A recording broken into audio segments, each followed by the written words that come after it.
Okay. Bismillah. Wassalatu wassalamu rasulullah wa ba'd. In the name of Allah. And may the peace and blessings of Allah be upon his last and final messenger. As to what follows, family, friends, foes, haters, and hateettes, welcome back to the Feachaz. I greet you all in peace and love with no hatred in my heart. Assalamu alaikum wa rahmatullahi wa barakatuh. And before we begin, as usual, please like, please subscribe, please share, please hit me up on Patreon. Please support the mirror channels that is the infamous Feachaz on YouTube and the Feachaz at library. That's Feachaz at lbry.com. As you know, we got a lot of haters up in here. And family, in today's topic, a brother sent me this article about what's going on in Europe. And as as the old saying goes, I ain't surprised. Far cars. I ain't surprised with the far cars. Okay, the cars that are far. I ain't surprised at all. I ain't surprised at all. And we've been telling you guys about the enemy for a long time here on this channel and their tactics, and as well as your shucking and jiving, tap dancing Islamic elite who are always trying to cozy up and buddy up to their white zaddies. Walaikum salam wa rahmatullahi wa barakatuh, Abu Abdurrahman. There is an incredible inferiority complex within the Muslim community, which is pretty much challenging the inferiority complex in the Black community. And because of this, you have your Islamic elite chasing after the biscuit instead of making dawah, instead of calling these people to Islam and standing up for Islam with rujula, with masculinity, with manhood. Y'all feel me? So now, what we have, as we mentioned on this channel before, is we have an influx, an outpouring of liberal Muslims and modernist Muslims and moderate Muslims. This type of, oh, we got to be moderate, we got to be, Islam is peace and kumbaya and all this kind of crazy, idiotic nonsense, which castrates the ummah and further, increases the damage being done to Muslims internationally. So now what you have, particularly in the West, is you have the convert class and the immigrant class in Islam. And the convert class, there are different types of groups within the convert class, but basically the convert class, when somebody comes to Islam, they're really coming into Islam for pure Islam. That's why they convert. And it's other people who take them off the straight path, as Allah mentions in the Quran what Iblis said, that he will lie before them on the straight path, and she will come before them and behind them and to the left of them and the right of them. You'll find most of them ungrateful. This is the reality. So we convert. We're looking for real Islam, but maybe somebody, steers us towards the nation of Islam, or steers us towards Shiaism, or steers us towards Tasawwuf or Madhabi or whatever it is. It doesn't make a difference. You understand? And then we once the hooks are in those type of groups, we take on the characteristics of the people in those groups because we believe this is real Islam. And then there's the immigrant class, where they come from their whatever Eastern country it is, and their only goal is to make sure that they can get in where they fit in the West. So they tell their children, to get a good education, go to school, they'll take loans on riba and stuff like this, buy their house, buy their car, get student loans and whatnot. and just kind of, fit into the society and not cause too much trouble, and basically, be as close to whiteness as you can to get the biscuit, right? That's just the reality. And the majority of your Islamic organizations, they fall under that type of liberal, moderate Muslim class. Y'all feel me? So what happened in Europe recently is that your moderate Muslims, okay, they're trying to run a hijab campaign, okay? A hijab identity campaign. So I'm going to share what your moderate Muslims were trying to do out there in Europe. Basically, you're trying to do some kumbaya campaign. Now, y'all know me. I ain't with the protesting. I ain't with the kumbaya. I ain't with the Islamophobia campaigns and begging the enemy for anything. I am not down with that at all. Period. Okay? Brother Bilal is not with that. Okay? Brother Bilal is about self-sufficiency and working together and making ta'awun ala birr wa taqwa, and doing something in the community, helping the poor, grassroots. That's what I'm into. In my humble opinion, that's way more effective. Way more effective. It's what made Islam spread in the beginning, and it's what's going to make Islam spread today. These grassroots movements, having good character, being charitable, being clean and hygienic, and these type of things. Not begging the enemy to love you. You feel me? I've never been about that. Never, ever, ever, ever, ever. But something interesting happened in Europe. Something interesting happened in Europe for those who like to beg the enemy.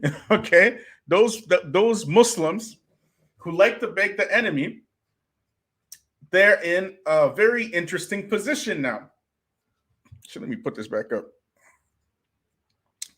They're in a very interesting position right now, and you're going to see why. So, like, subscribe, share, hit me up on Patreon. Let me just share this screen, okay?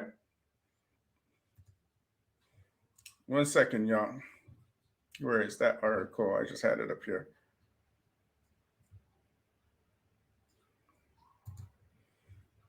Okay, so let me share it.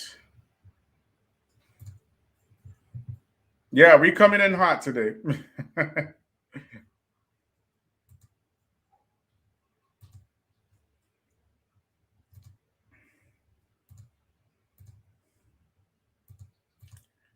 So, this is from the national news in the UK, and it has this ad here. Okay, it says, "Beauty is in diversity as freedom is in hijab." Okay, and you can see, oh, look at this cute little white girl with the red hair on the right side, and then hijabi with the pink hijab on the left. How boring would the world be if everyone would look the same? Celebrate diversity and respect hijab. Oh, so nice. So nice. It's so nice.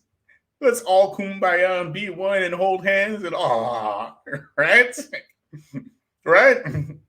See, this is the issue. Y'all think that you can actually smile and hug and hold hands your enemy into submission.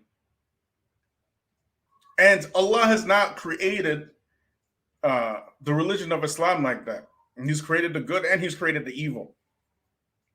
And the good and the evil will always be at odds and war with each other. But y'all think you can just mix it all up, make it all the same, all right? You know what I mean? And if we just show these people, if we just show them how nice we are, then maybe they'll just accept us for who we are. And Allah don't say that in the Quran, nor did the Prophet say that in the Sunnah.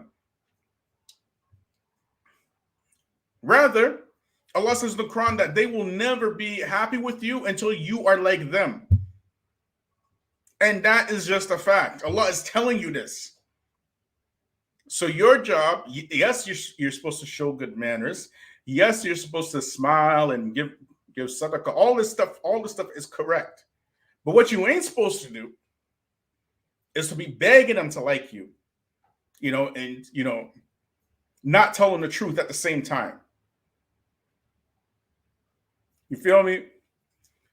So look at this ad. Look how nice this ad is, even the colors, and mashallah, mashallah. Beautiful ad, right? EU hijab inclusivity campaign dropped after anger in France. EU hijab inclusivity campaign dropped after anger in France. Y'all hearing me? So one country out of several European countries who don't like Islam anyways, never did, right? Had a hissy fit. And because the one country had a hissy fit, the entire EU dropped this campaign. Now look, a campaign promoting diversity among women and their freedom to wear hijab has been dropped after it sparked an outcry in secular French political establishment. The online campaign touched a nerve in France on all sides of the political spectrum, where campaigning is intensifying before the next spring's presidential election. Family, if you're secular, what do you care about this? You're secular, right? Why do you care about this if you're secular? Now me, again, you know me, I wouldn't even put this out there to begin with. You know what I'm saying? I'd be like, even just to put this out there is an incredible mistake. But you put it out there, no problem, whatever. You're a bleeding heart liberal, whatever. Okay, do your thing. I ain't mad at you. But the French who hate you, and they don't want to tell you they hate you just like that, because that would just look bad. You feel me? But what they can say is a whole bunch of ribble-rabble that don't make sense in order to make them look intelligent, which is what they do all the time anyways. Images showed portraits of two smiling young women spliced in half and fused together to show one with hair uncovered and the other wearing the hijab. Beauty is in diversity beauty is in diversity as freedom is in hijab. As one of the slogans, how boring would it be if everyone in the world looked the same? Celebrate diversity and respect hijab was another. Okay? The campaign co-financed by the European Union, was launched last week by the Council of Europe and Pan-European Rights Body. President Emmanuel Macron's government launched its objections to the campaign on the airwaves. Left-wing politicians were quick to raise points on equality grounds, and the far-right candidates called it what? Islamist propaganda. They called it Islamist propaganda.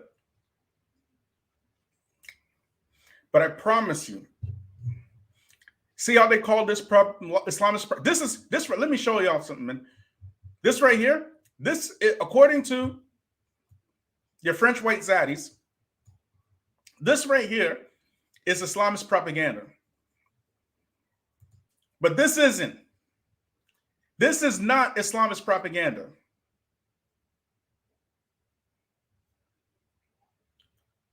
Mary, mother of Jesus. According to these Catholics, she's the mother of God. Okay? She's wearing hijab here. They don't call this no Islamist propaganda.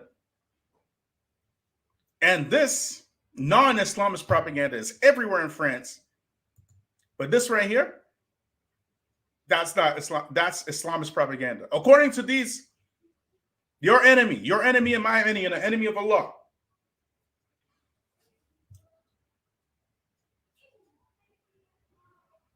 Y'all feel me? So here we are. Emmanuel Macron makes this stink. against the Islamist propaganda.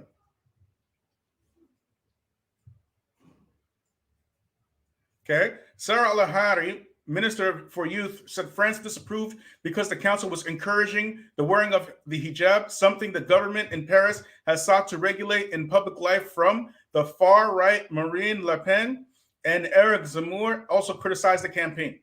Okay. Who criticized? Far right. Which goes to my other point about how you have Muslims now as a reaction to this huge whatchamacallit, influx of liberal, bleeding heart, whatchamacallit, modernist Muslims. Now they taking far right positions, and this is what they're signing up for. They're signing up for the open enemies to give the Muslims marching orders. I'm just saying. But the amazing thing is not so much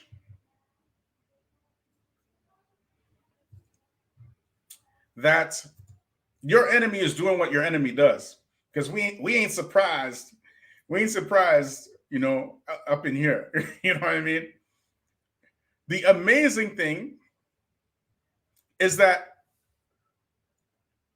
these devils really believe they have the moral high ground in anything to point fingers at other people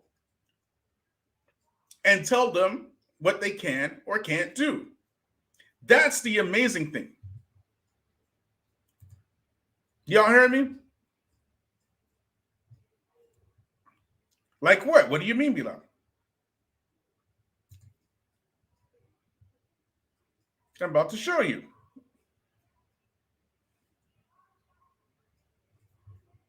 Like, subscribe, share, hit me up on Patreon.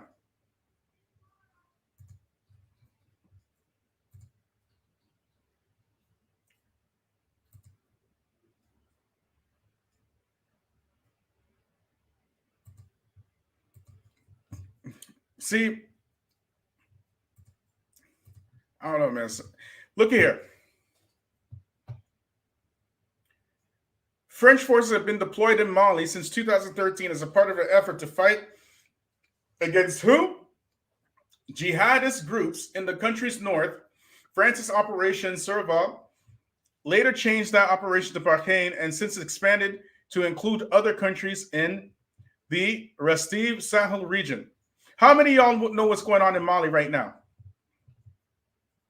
What is happening in Mali right now? See, what a lot of y'all don't know is that France, not only were they brutal colonizers, even right on par with the British, or in some cases even much more brutal, but they have a stranglehold on their colonies. Okay? And just like your colonial powers are the ones who are funding and making up these so-called jihadist groups, France is doing the same thing in Mali. The same thing.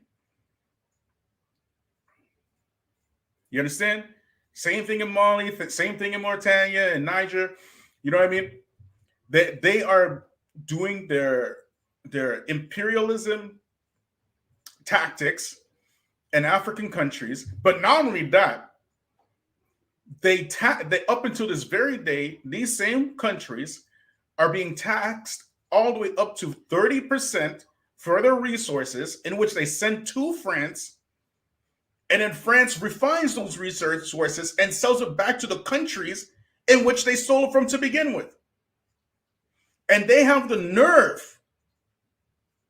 to lecture Muslims about Islamist propaganda. Somebody asked Haiti, what's going on in Haiti right now? What's happening in Haiti right now? How did Haiti reach the point it's in right now, today? You know, the good thing about Haiti is that they were the first colony to chase out the colonizers, like outright, with just machetes and the will to be free. They chased those French out. But a part of their peace treaty was, get this, that Haiti had to pay reparations to France. That was back in the time of Napoleon in the late 1800s. Haiti had to pay France reparations in order for France not to send their fleets and stuff to Haiti. This is France.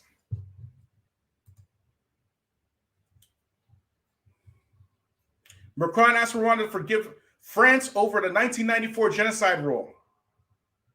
Okay? French President Emmanuel Macron has asked Rwandans to forgive France for its role in 1994 Rwanda genocide, which about 800,000 ethnic Tutsis and moderate Hutus died. Speaking at the genocide memorial in Rwanda's capital, Kigali, he said France had not heeded warnings of the impending carnage and had for too long valued silence over the examination of the truth. That's a lie. That's a lie. It's not that they didn't heed the warnings. They ignored the warnings. Let's be crystal clear. They ignored the warnings. They knew exactly what was going to happen.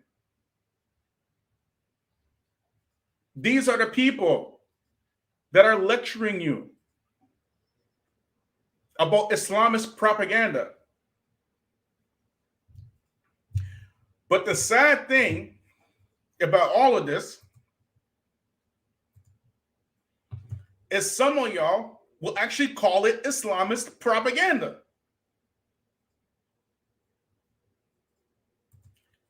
Hayakallah, Real Society World, I love you back for the sake of Allah. Hayakallah. Barakallah feek. Hayakallah. That's the sad thing. How do I know? How do you know, Bilal, that the Muslims will actually side with the enemy and call it Islamist propaganda? Let's have a look at this video some brother sent to me on WhatsApp. Okay? Like, subscribe, share, hit me up on Patreon. And don't forget, I'd appreciate the super stickers as well, brothers and sisters. Please, Jazakallah khair. Okay, let me share this with y'all.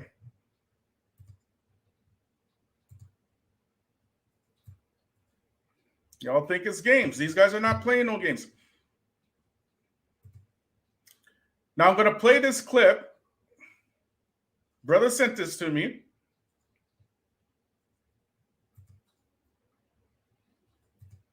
And this is why even in the Muslims, even in Islam, we need a Kun rehab. Like straight up. The Muslims need a Kun rehab. Just like black people need a Kun rehab. Muslims need a Kun rehab. A lot of black Muslims need a Kun rehab. We need butter biscuit interventions. Just listen to this brother now. Okay? Listen, y'all.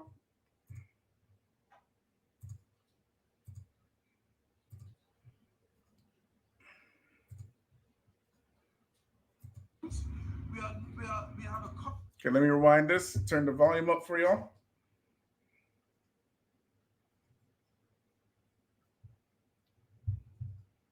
We have a contract with this country to live by the law of the land and to not transgress the bounds that has been set by Allah first and foremost, and then by the law of this country.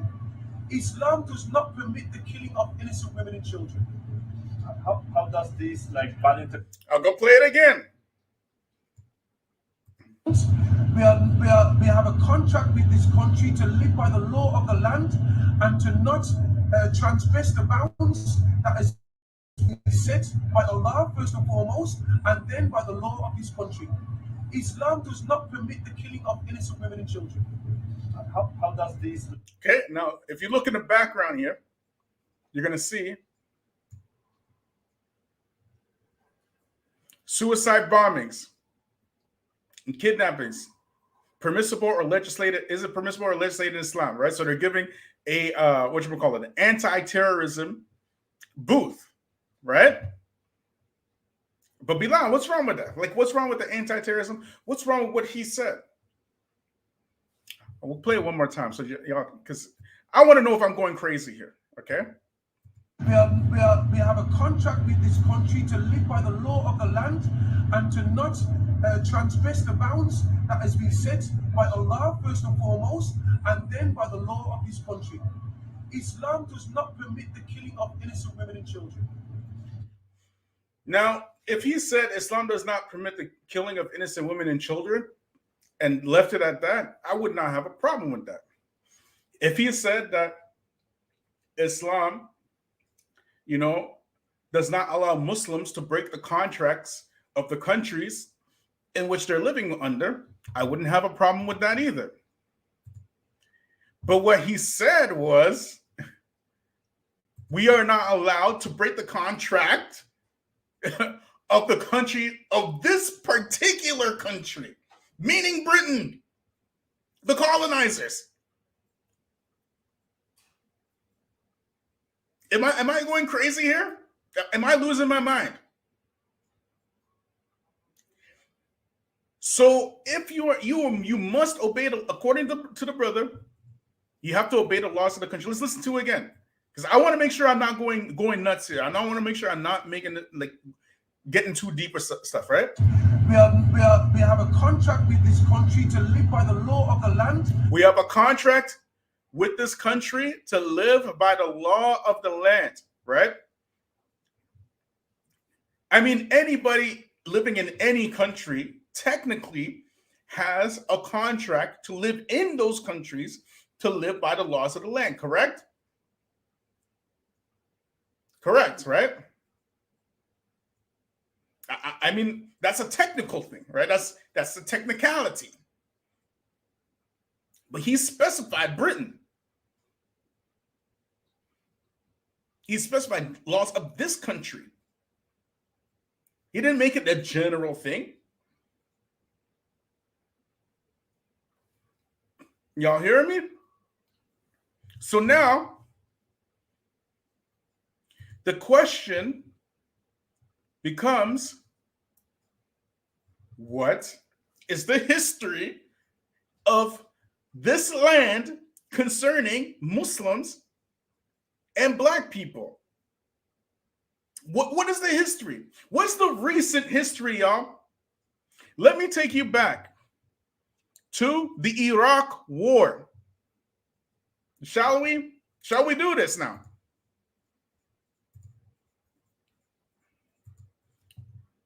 Shall we take you back to the Iraq War now?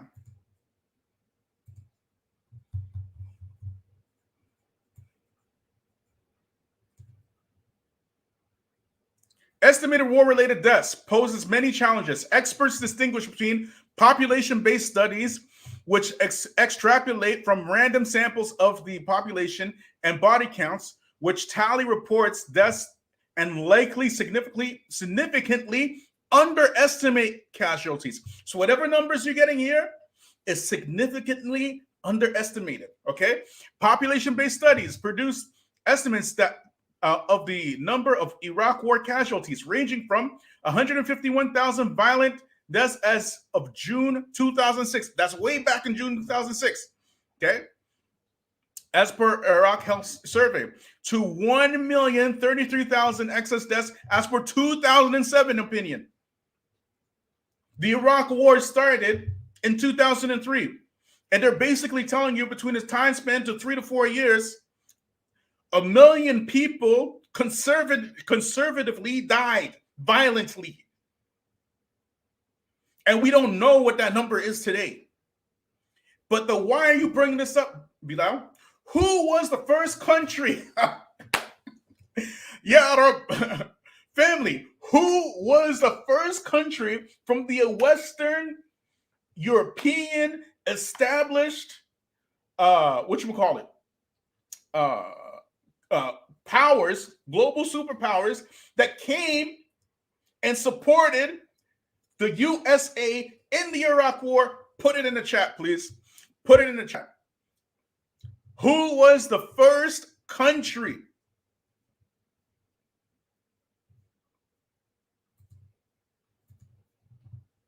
Who was the first country?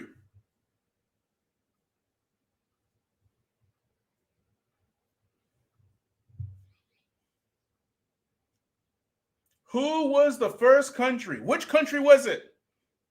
Thank you, Rabia. Thank you, Rabia. She said it on Facebook. It's UK. It's the UK. Tony Blair was the prime minister at them times. Y'all hearing me? Tony Blair was the prime minister at those times. So the question now comes, when your colonial power countries start drafting you to fight other Muslims in other countries, do we now continue obeying the laws of the land? That's the first question. The second question is, who are making these so-called terrorist groups to begin with? Who's doing it? I've taught you this many times with receipts. Are they grassroots movements? All of these terrorist groups that is popping up, from the grassroots? Is that what's happening? Al Qaeda, was it a grassroots movement? ISIS, was it a grassroots movement?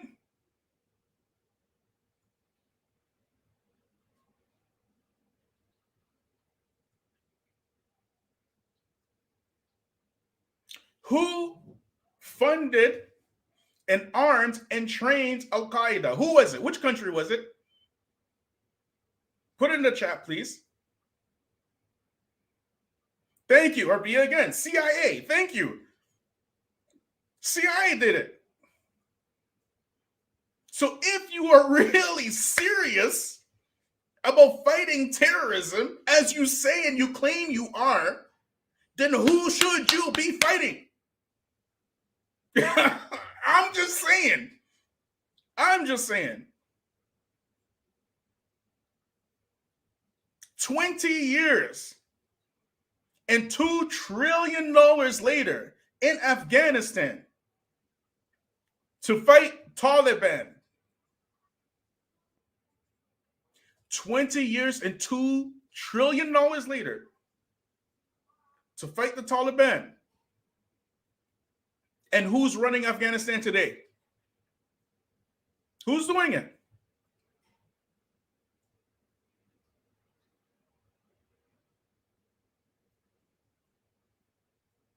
And I'm not here just to trash the brother. I don't know the brother.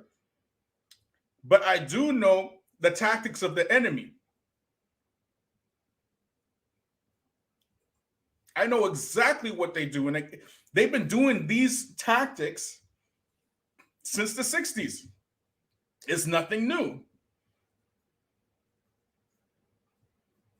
And then they start paying us to fight us. They always control both sides so they can control the outcomes. So they control their terrorist organizations and they control the people who are fighting the terrorist organizations. And this is a very old strategy that Jewish bankers used to use in Europe all the time, right? They used to do this all of the time. When these Europeans would be fighting each other, and they would go to these Jewish bankers, to take out money and loans, these bankers would demand things from these countries, and if they didn't cave into their demands, those same bankers would fund the enemies to beat those people that they were coming to ask them loans to begin with.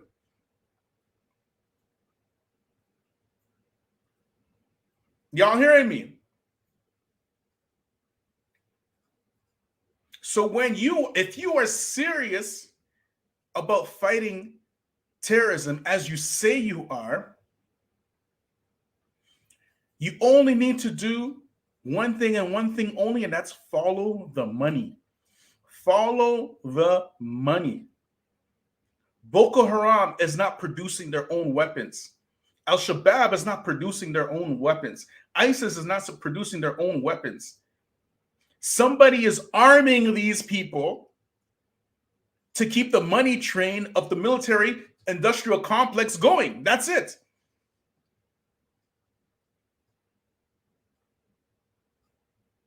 As soon as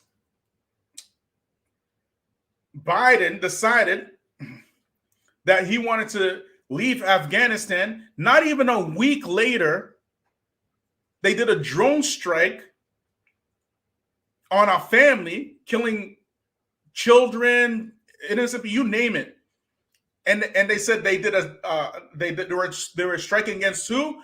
ISIS-K. Did anybody ever hear who ISIS-K? Anybody here ever hear of ISIS-K before they left Afghanistan? Did anybody know who they were? Put it in the chat if you knew who ISIS-K was before the U.S. left Afghanistan, please. I never heard of them. I never heard of ISIS-K. What is ISIS-K? All of a sudden, ISIS-K became a thing when the Americans left. Just like Al-Qaeda became a thing after 9/11, and just like ISIS became a thing after Syria, and just like Al-Shabaab became a thing after Somalia, and just like Boko Haram became a thing when colonial powers looking to Nigeria for oil.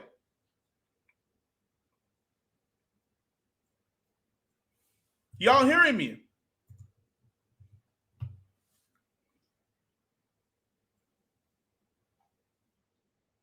So when you say that you are fighting terrorism, my brother, you got to get your own. You are not fighting terrorism, bro. I'm sorry, you're not. You're not, man. Fighting terrorism necessitates you fight the enemy. You call them out. It necessitates you call them out.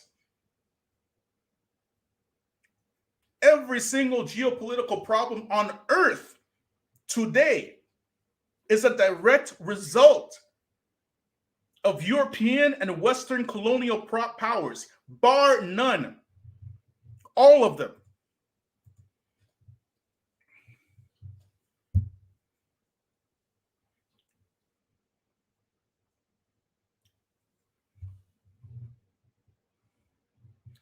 So that is my point. When these people are telling you, why don't Muslims fight terrorism? Why don't we fight terrorism? Oh, you mean George Bush? You mean, whatchamacallit? Tony Blair? You mean Macron? Emmanuel Macron? Those terrorists? No. We mean the Muslim terrorist. And we're like, oh, you mean Osama bin Laden, who was trained by the CIA? Those Muslim terrorists, like the CIA? That's what you put them on blast. We've been giving you the tools that you need to fight these people on this channel. Everything is vetted, all of it. Put them on blast. Between 2003 and 2006 and 7, estimates of 1,033,000 deaths in Iraq. Violent deaths. From who? From the terrorists? From the terrorists or from these These colonial powers. Who did it?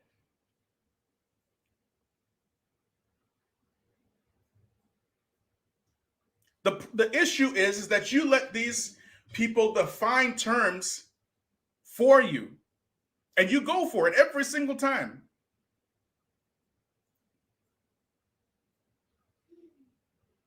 What you need to be doing is taking a firm stand for Islam.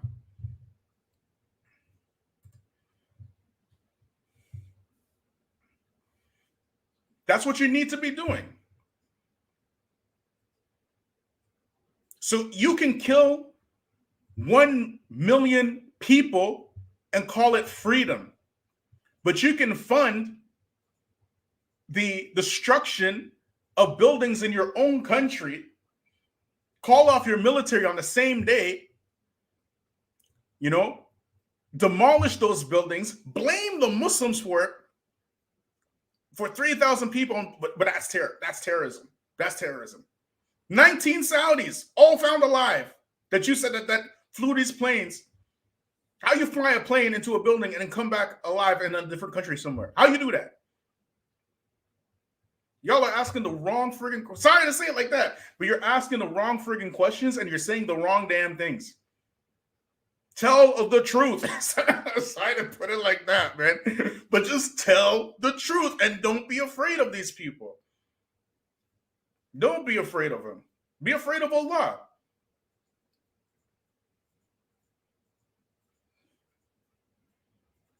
Before 9/11, Islam meant submission to the will of Allah. After 9/11, Islam meant peace. And what's crazy about the CIA making billions off ghetto youth, they use the money to go against their own enslaved Muslim ancestors. They create and spread propaganda terrorism and use it as a tool to keep the people in check or push the next phase of the plan. I mean, these are very old divine and conquer tactics. Very, very, very old. Allah says in the Quran, hang on to the rope of Allah as one ummah. There's a command from Allah. The consequences of not hanging on to the rope of Allah as one ummah is unfolding right before your eyes. These are the consequences. Just from not practicing that one ayah. The Salafis, we believe in fighting behind the leader, the Muslim leader, whether he's from Ahlul Sunnah or not. We don't believe in going against the Muslim leader. We don't accept that. Why? Because the consequences of doing that, again, as we mentioned, are unfolding right before your eyes. There are consequences for disobeying Allah.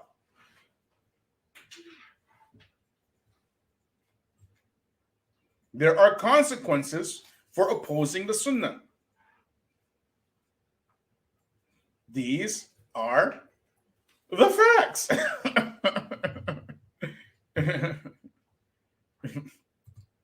Ibn radiallahu anhu said the rope of Allah is the Quran and the Sunnah. Quran and the Sunnah. See what else we got going on here. Okay, I'll put the link on one more time if anybody wants to hop on here. Here's the link if anybody wants to hop on and join me.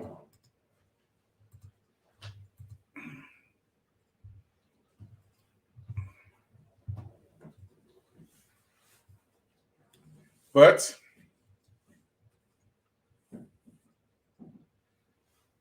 from 9/11, which again, false flag, complete false flag. Okay, which allowed these devils to cause havoc throughout the earth, to the Arab Spring, which was funded by literal governments on Facebook to cause facade and corruption in Muslim lands, in which we're suffering to this very day, to the Afghan war, $2 trillion, Tche, they spent $2 trillion. First, they said they're going after Osama bin Laden. Then, when they allegedly got Osama bin Laden, allegedly, their CIA asset, they told us they need to get rid of the Taliban. That's what they told us. And how did they get rid of the Taliban? By becoming the Taliban's recruitment tool, just like the ISIS recruitment tool. How do they recruit? Very simple. You do what you did, like what you did when you said when you're going after ISIS-K. You just bomb random families. They bombed weddings. They bombed funerals. They bombed people going after water. They bombed camp. They just bombing. And when people witness their family members being blown up, that's when they decide that they are going to join the Taliban. They're going to join ISIS. At that point. But they have convinced you that people are joining the Taliban and ISIS in these things because they're inherently extremist. And y'all go for it. Y'all go for it because you're a bunch of chumps.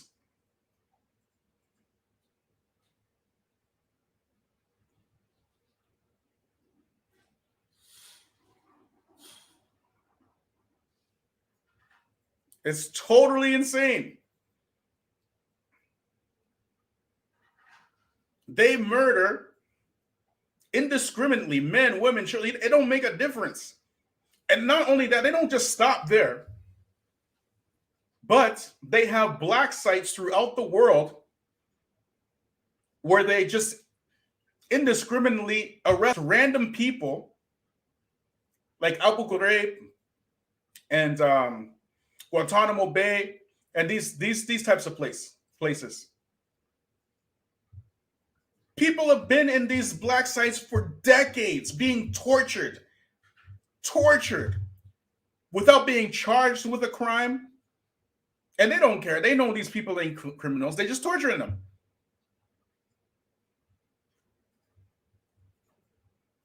They're gathering scientific data on the effects of torture.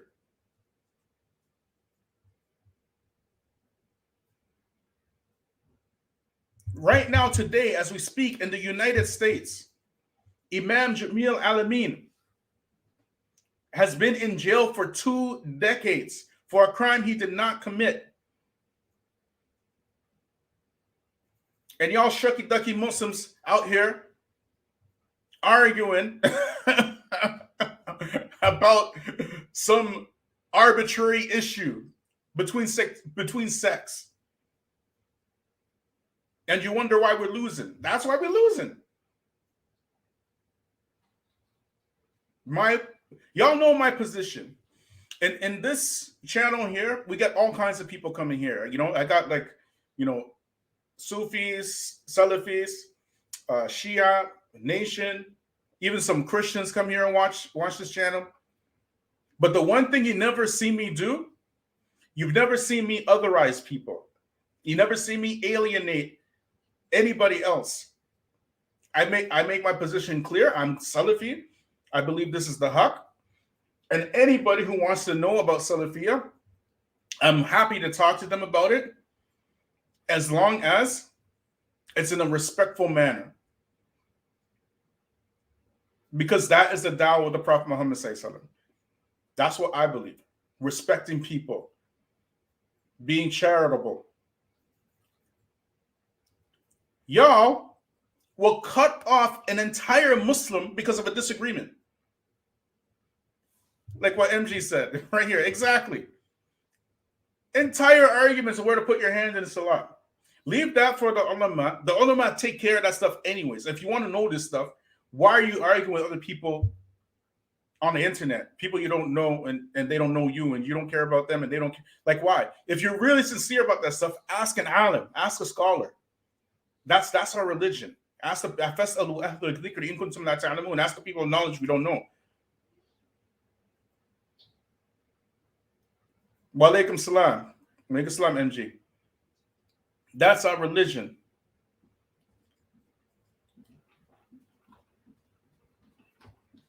Can you imagine Imam Jamil Al-Amin in jail for 20 years, a political prisoner, and Muslims arguing about where to put your hand in salat.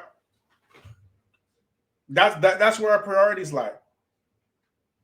But the enemy, they dumb been plotting and planning for you. They can tell you to your face that this, let's show you again. We're gonna show you again. Just in case you missed the first time. Like, subscribe, share me up on Patreon. They can tell you that this is Islamist propaganda. Does this look like Islamist propaganda to you? No, shameless. They're shameless about it. They're not even trying to hide their hate for you. But you running around trying to fit in with these devils. This is not Islamist propaganda to them. Mother of Mary, Mother of God, Jesus, Mother of Jesus. This to them is not Islamist propaganda. Mary in this statue got a hijab on everything, all fully covered, everything. They got these statues all over in France, all over in Italy, all over in Britain, everywhere. This is not Islamist propaganda, but this right here, that's Islamist propaganda. And y'all can't say nothing.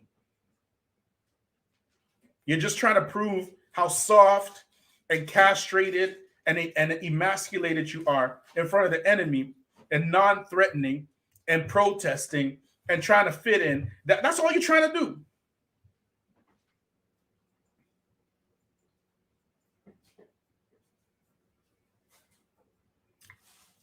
Anyways, Ikhwan, Jazakallah khair for joining me. Like, subscribe, share.